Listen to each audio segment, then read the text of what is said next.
Hey guys, Oz here, bringing you guys once again another video. This one is dealing with crafting and the basics of it, as well as showing you an example of it. You can check the timestamps below if you just want to skip ahead to certain things. But overall, this is just how to craft endgame for the most part, and how I would recommend you guys should. I wouldn't recommend crafting until you are crafting on Legacy 7 gear and hopefully a School of Magic. That's why it's probably best to just hold off until you start getting legendary recipes. So yeah, let's just jump right in and see how the crafting system works in Pagan Online. Now that we're in the crafting tab, or the crafting section, we're going to be crafting a certain thing for Eldon.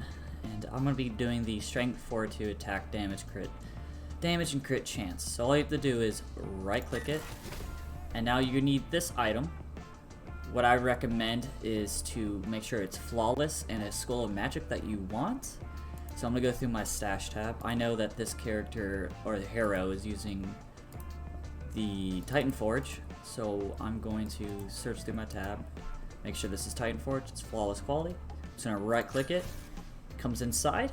So these are the materials that it require. If you notice, I'm kind of low on these growing remnant and somewhat low on skeletal construct. So let's not be too picky with this craft right now. So we're going to click the craft button, wait for the animation, and currently what was added was the astral shield, spell damage, and physical damage. Now for Eldon, this is not great, so we are going to reforge, which then pops up this window. Alright, so this is our original item over here. And then these are going to be the reroll items. We can go up to 4 before it starts taking up the spots that were already used. So cold resist, fire resist, that's not too bad, but fire damage, that doesn't help us whatsoever. So I'm going to reforge. Same thing, fire damage and astral shields, it's not worth it currently. So this isn't too bad currently because we get some health, we get some physical damage. Yes, the poison damage isn't solid, but if we're going for deeps and a little bit of health, this is great where we're at right now. So keep an eye on your materials now. So I'm getting a little low on skeletal constructs and a little bit of growing remnant. I would take this poison damage if it was cold instead. So let's do another roll, or reforge. This is going to be a fire and poison resist with fire damage. Once again, it's not too great.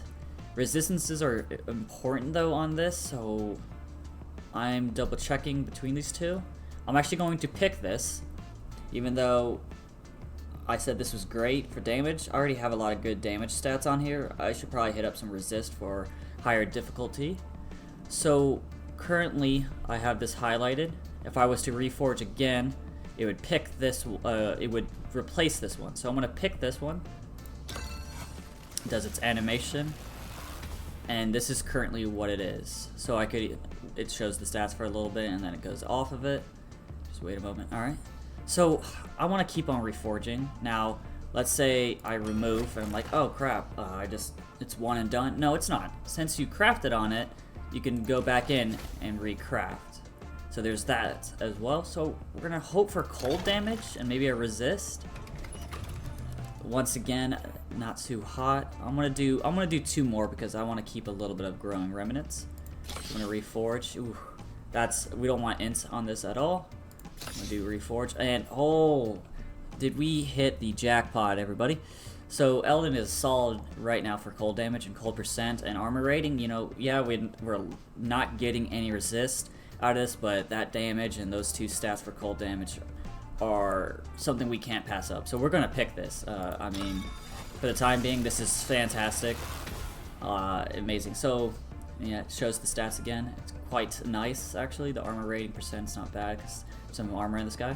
So I'm low, so let's just be careful about that for the future. So you can either equip it now or you can just remove it. So this way you can then go back to your inventory. And we're gonna go into our stash. I'm gonna change this to inventory. I'm going to bring this right here. I'm going to take this one off and put it in my inventory. I'll move that into my bag later. And then we're going to put this on here. So our damage went up pretty good amount. By what? 6k at the very least. Health went up by 2. Armor went up by 28. We got a little bit of lightning resist out of that. Just a little bit. But our strength also went up. But we have a lot of more cold damage, which is amazing for this build. That's what we're trying to shoot for.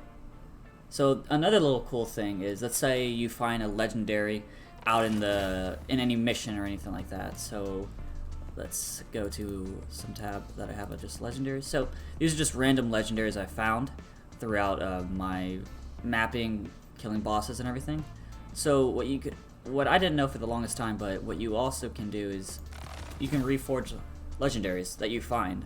So if you enjoy let's say you enjoy this ring a lot, even though it's not flawless quality. So let me do a better example. Let's say you enjoy this this right here, because you're like, oh, 11 chance to root the enemy for 3 seconds when attacking. That's great, you think, you know? But you're like, I don't want maximum cold resist. You know, I want some element of some sort.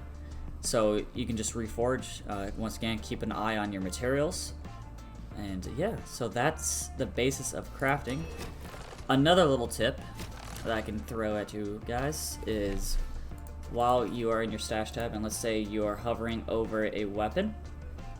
So currently, for example, for this legendary recipe, you can notice that the weapon of this, the gun, is not grayed out like this one. This means that you have this somewhere in your inventory, in your stash, of that sort. So this is a great indicator to be like, oh, let me see if I have this gun. No, you don't have this gun. You do have this gun, though, for it. So that's another little indicator for that. So that's basically the crafting system in a nutshell. It's not too complicated, it's just that there's certain things that you need to know. Just make sure that you're always, when you're about to pick something, it's highlighted in green. Just don't be like too, be cautious about it for the most part. Well, thanks again, guys, for watching. There's some links below with the Pagan Online Discord, as well as the subreddit.